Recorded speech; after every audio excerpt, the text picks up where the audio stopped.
कभी अगर एटीट्यूड रखना हो तो एक बाज की तरह रखना, क्योंकि आसमान में वैसे उड़ते तो कई पक्षी हैं, लेकिन बाज उन सभी पक्षियों और आसमान का राजा होता है। क्योंकि एक बाज का एटीट्यूड बाकी पक्षियों के बीच रहना, साथ उड़ना या उनके जैसा बनना नहीं होता, बल्कि वो अकेला उड़ता है और सभी पक्षियों से सबसे ज्यादा और ऊंचा उड़ना उसका लक्ष्य होता है। आसमान में इतना ऊपर चले जाना जहां उसको कोई टच ना कर सके, कोई डिस्टर्ब ना कर सके और ना ही उसे कोई चोट पहुंचा सके। क्योंकि जब एक उड़ते हुए बाज की पीठ पर बैठा हुआ कौवा उसे चोंच मारता है, उसे परेशान करता है, तो बाज उस कौवे से लड़ता नहीं है, उसे कोई रिस्पॉन्स नहीं देता। वो बस चुपचाप अपने पंखों को फैलाकर आसमान में ऊपर और ऊपर उड़ता जाता है। बाज आसमान में जितना ज्यादा ऊपर जाता जाता है, उस कौवे की परेशानी उतनी ही बढ़ती जाती है। वो ऊंचे आसमान में सांस नहीं ले पाता और ऑक्सीजन की कमी की वजह से वो कौवा बेहोश होकर अपने आप गिर जाता है और बाज उस कौवे की चोंच से होने वाले दर्द से मुक्त हो जाता है। दोस्तों, हमारी जिंदगी भी कुछ ऐसी ही है। ये कौवा आपकी लाइफ के सारे चैलेंजेस को दिखाता है और ये बाज आपके स्ट्रॉन्ग मेंटल एटीट्यूड को। एक बाज ही की तरह जिंदगी के आसमान में मुश्किलों के बादलों को अपने पंखों से चीरते हुए ऊंचा उड़ना सीखो, ताकि आपके ये सारे चैलेंजेस अपने आप ही गायब हो जाएं। जब लोग आपको ताने कसे तो उससे और ऊपर उड़ जाओ। जब लाइफ आपको सामने से चैलेंज करे, उससे और ऊपर उड़ जाओ। जब आपको जिंदगी की एक के बाद एक प्रॉब्लम्स तोड़ के रख दे, और ऊपर उड़ जाओ। एक बाज की असली पावर उसके पंखों में है। अगर वो अपने पंखों को नहीं खोलेगा तो उड़ नहीं पाएगा। वैसे अगर आप अपने माइंड को ओपन नहीं रखोगे सीखने के लिए, इम्प्रूव होने के लिए, स्ट्रांग होने के लिए, तो आप कभी नहीं उड़ पाओगे। एक बाज बनने के लिए आपको बाज के मेंटल एटीट्यूड को सीखना होगा, बाज जैसे मेंटालिटी और माइंडसेट को डेवलप करना होगा। बाज को तूफान पसंद होते हैं।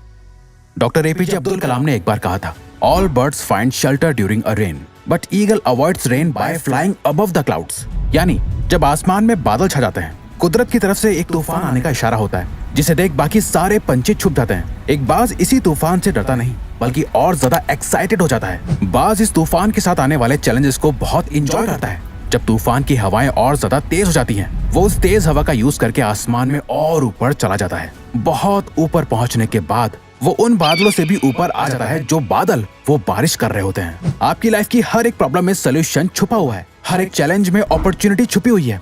जब आप इन प्रॉब्लम्स और चैलेंजेस से ऊपर उठ जाओगे, तब आपको कई सारी अपॉर्चुनिटीज दिखाई देंगी। जैसे कि नेपोलियन हिल भी कहते हैं, every challenge brings a great opportunity with it. अब जिस दिन एक बाज की तरह लाइफ की सारी डिफिकल्टीज और प्रॉब्लम्स को लाइफ में ग्रो होने की, खुद को बदलने की अपॉर्चुनिटीज की तरह देखने लगोगे, तब जाके आप बहुत ऊंचा उड़ना सीख पाओगे।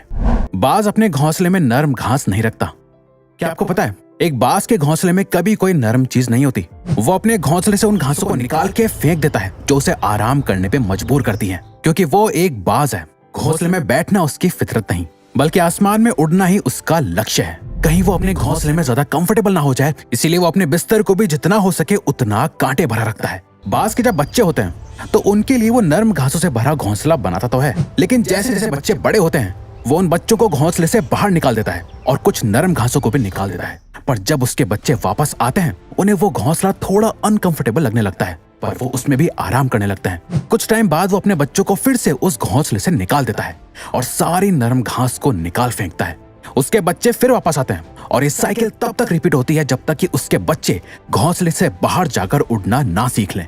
और एक बार जब वो उड़ना सीख जाते हैं, तो वो समझ जाते हैं घोंसले के कंफर्ट में रहने से ज्यादा आसमान में उड़ना ही उनका असली मकसद है। एक बाज भी इस बात को समझता है कि कंफर्ट जोन उसके लिए कितना खतरनाक हो सकता है, पर हम इंसान अपनी लाइफ को जितना हो सके उतना कंफर्टेबल बनाते जाते हैं। भूख लगी है तो ऑनलाइन खाना मंगा लिया, बोर हो रहे हैं तो रील्स स्क्रॉल कर ली। ये सारी बड़ी बड़ी कंपनीज आपकी लाइफ को जितना हो सके उतना इजी और कंफर्टेबल बना रही हैं, और ये आपको जितना हो सके उतना वीक बना रहे हैं। आप जितना ज्यादा कंफर्टेबल जोन में रहोगे, आप उतना ही ज्यादा आलसी होते जाओगे और आपका फ्यूचर उतना ही ज्यादा अनकंफर्टेबल और मुश्किल बनता जाएगा। हमारा कंफर्ट जोन ही हमारा सबसे बड़ा दुश्मन होता है और हमें इसका अंदाजा तक नहीं होता। बाज चेंज होने के एक बहुत ही दर्दनाक प्रोसेस से गुजरते हैं। बाज का अपनी स्पीशीज यानी पक्षियों में सबसे लंबा लाइफ स्पैन और उम्र होती है, जो कि 70 साल तक जिंदा रह सकता है। लेकिन इसी एज तक पहुंचने के लिए उन्हें एक बहुत ही पेनफुल और दर्दनाक प्रोसेस से गुजरना होता है, जो एक तरह से उन्हें एक दूसरी जिंदगी देता है। 40 की उम्र तक आते आते एक बाज के लंबे और नुकीले नाखून कमजोर हो चुके होते हैं, जिससे वो अपने शिकार को पकड़ नहीं पाते। उसकी नुकीली चोंच अब मुड़ चुकी होती है, उसके पुराने सारे पर उसकी छाती से चिपक जाते हैं, जिससे उससे उड़ने में बहुत दिक्कत आती है। अब बाज को एक चॉइस लेनी होती है, या तो वो ऐसे ही मर जाए या फिर अपने आप को एक पेनफुल प्रोसेस से गुजार कर बदला जाए, जिसे करने के लिए वो अपने घोंसले में जाता है और अपनी चोंच को तब तक पत्थर पे जोर जोर से मारता है जब तक कि वो टूट नहीं जाती। फिर वो अपनी चोंच के दोबारा बड़े होने का इंतजार करता है और चोंच ग्रो होने के बाद उस चोंच का यूज करके अपने नाखून उखाड़ देता है और उनका दोबारा ग्रो होने का इंतजार करता है। जब ये हो जाता है उसके बाद वो अपनी चोंच और पंजों से अपने पंखों में से मोटे मोटे फेदर्स यानी पंखों को तोड़कर निकाल देता है और सिर्फ हल्के फेदर्स को रखता है। इसके बाद बाज अपने रिबर्थ की सबसे पहली उड़ान भरता है और खुद को जीने के 30 और साल दे देता है। बाज अकेला ही क्यों उड़ता है?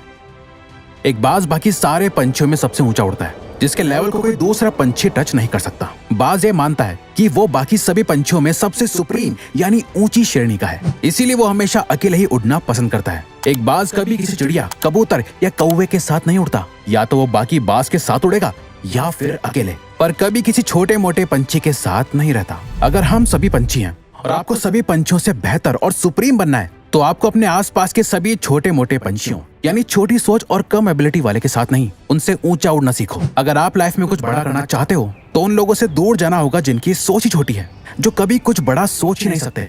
जो लोग आसमान में ऊंचा नहीं उड़ना चाहते वो आपको भी जमीन पर ही रखेंगे, बेशक आप अकेले क्यों ना पड़ जाओ। अगर आप ऊंचा उड़ना चाहते हो तो आपको उन लोगों से ऊपर उठना पड़ेगा जो लोग खुद तो नीचे ही रहते हैं और आपको भी ऊंचा उड़ता हुआ नहीं देखना चाहते। एक बाज की तरह स्ट्रॉन्ग विजन डेवलप करो। एक बाज अपने शिकार को 5 किलोमीटर दूर से ही देख लेता है और जब वो अपने टारगेट को लॉक कर लेता है, जब उसका गोल एकदम क्लियर हो जाता है, फिर उससे फर्क नहीं पड़ता कि रास्ते में क्या है, कितने पेड़ हैं, कितने लोग हैं, वो शिकार कितना खतरनाक हो सकता है, वहां तक पहुंचना कितना मुश्किल है। वो कुछ भी करके अपने शिकार को पकड़ लेता है और अपने गोल को अचीव कर लेता है।